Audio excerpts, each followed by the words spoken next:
Food stamps again a vivid symbol in poverty debate. Washington.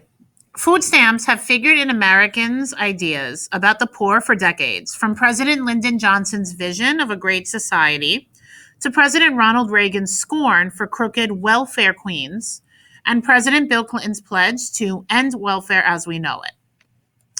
Partisans tend to see what they want to see in the food stamp program: barely enough bread and milk to sustain hungry children, or chips and soda, maybe even steak and illicit beer for cheaters and layabouts gaming the system.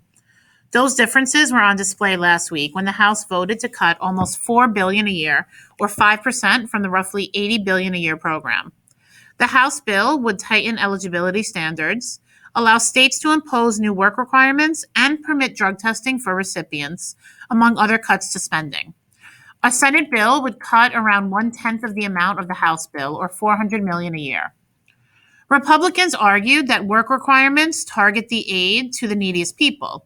Democrats said the swelling rolls. More than 47 million people are now using the food stamps, or 1 in 7 Americans, show that the program is working at a time of high unemployment and great need. A look at the history and future of food stamps. No more stamps. These days, people in the nation's largest food aid program pay with plastic. These special debit cards are swiped at convenience store or supermarket checkouts to pay for groceries. The cards can't be used for alcohol or cigarettes or non-food items such as toothpaste, paper towels, or dog chow. Junk food or high-priced treats are okay. The first food stamps were a temporary plan to help feed the hungry toward the end of the Great Depression of the 1930s. The government subsidized the cost of blue stamps that poor people used to buy food from farm surpluses.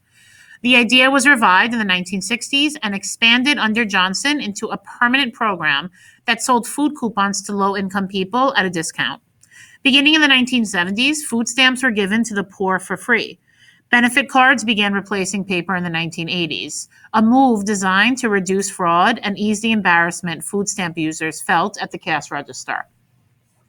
Food stamps aren't the government's only way to feed those in need.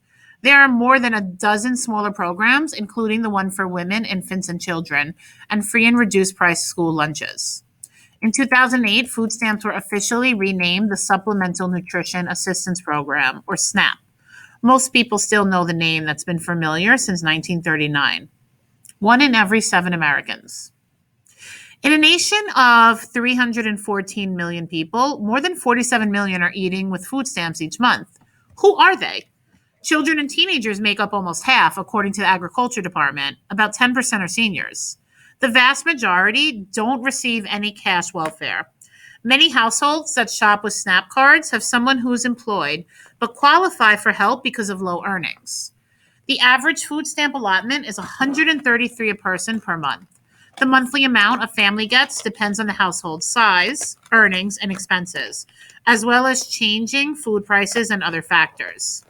Households can qualify for help with earnings up to 30% higher than federal poverty level, making the limit about $30,000 for a family of 4 this year. These households are limited to no more than $2,000 in savings, or $3,250 if there are elderly or disabled residents. In addition, most states allow people to qualify automatically for food stamps if they are eligible for certain other welfare programs, even if they don't meet the strict SNAP standards. Although food stamps are paid for with federal tax dollars, states administer the program and have some choices in setting requirements. Language in Clinton's 1996 welfare overhaul required able-bodied adults who aren't raising children to work or attend job training or similar programs to qualify for food stamps after 3 months.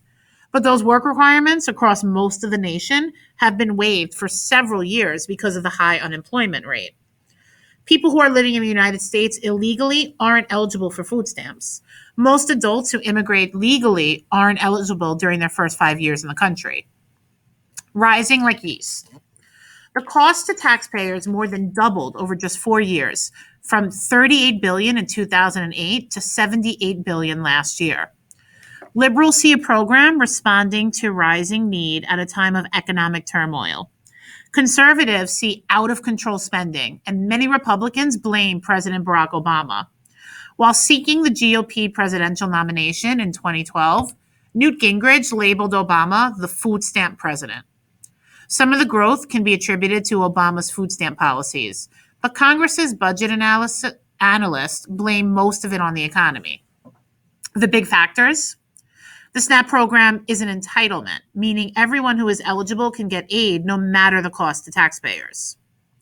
Millions of jobs were lost in the recession that hit in 2007. Unemployment is still high, and many people who have jobs are working fewer hours or for lower pay than before, meaning more people are eligible. Obama's 2009 economic stimulus temporarily increased benefit amounts. That boost is set to expire on November 1st. Time limits for jobless adults without dependents are still being waived in most of the country. Food stamp eligibility requirements were loosened by Congress in 2002 and 2008, before Obama became president. Fluctuating food prices have driven up monthly benefit amounts, which are based on a low-cost diet. Fewer to feed. The number of people using food stamps appears to be leveling off this year, and long-term budget projections suggest the number will begin to fall as the economy improves. Why is it taking so long? Although the jobless rate has dropped from its 2009 peak, it remains high, leaving a historically large number of people eligible for food stamps. Since the recession began, a bigger portion of people who are eligible have signed up for food stamps than in the past. Many people who enrolled during the worst days of the recession still qualify for SNAP cards, even if they are doing a little better now. For example, they may have gone from being laid off to working a low-paying or part-time job. The Congressional Budget Office predicts in about a decade, the number of people using food stamps will drop to 34 million, or about 1 in every 10 people. Food and fraud. Abuse was a worry from the start. The 1939 food stamp program was launched in May, and by that October, a retailer had been caught violating the rules. There's been progress along the way, especially after the nationwide adoption of SNAP cards, which are harder to sell for cash than paper coupons were.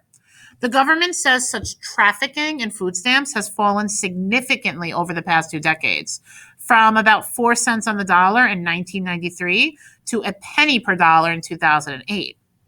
But many lawmakers say fraud is still costing taxpayers too much. Some people lie about their income, apply for benefits in multiple states, or fail to quit the program when their earnings go up. Recipients must tell their state agency within 10 days if their income goes over the limit. Some stores illegally accept food stamps to pay for other merchandise, even beer or electronics, or they give out cash at a cut rate in exchange for phony food purchases, which are then reimbursed by the government. Food and farms. In Congress, it's a marriage of convenience. Food stamp policy has been packaged in the same bill with farm subsidies and other agricultural programs since the 1970s. It was a canny way of assuring that urban lawmakers who wanted the poverty program would vote for farm spending. That worked until this year, when conservatives balked at the skyrocketing cost of food stamps.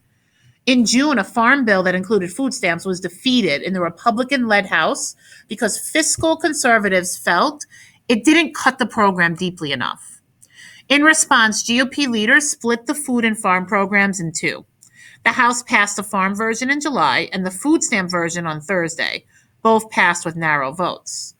The House and Senate versions must be reconciled before the 5-year farm bill can become law, and that won't be an easy task.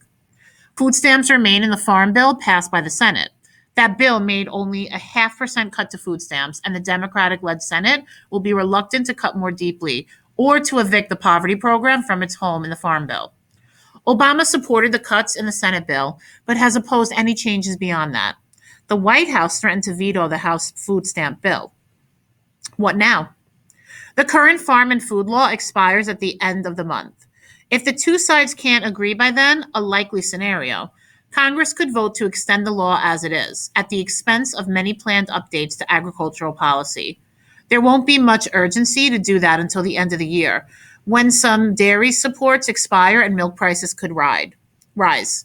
Other farm supports won't expire until next year, but farmers have been frustrated with the drawn-out debate that has now lasted 2 years, saying they need more government certainty as they manage their farm operations. SNAP benefits would still be available for now.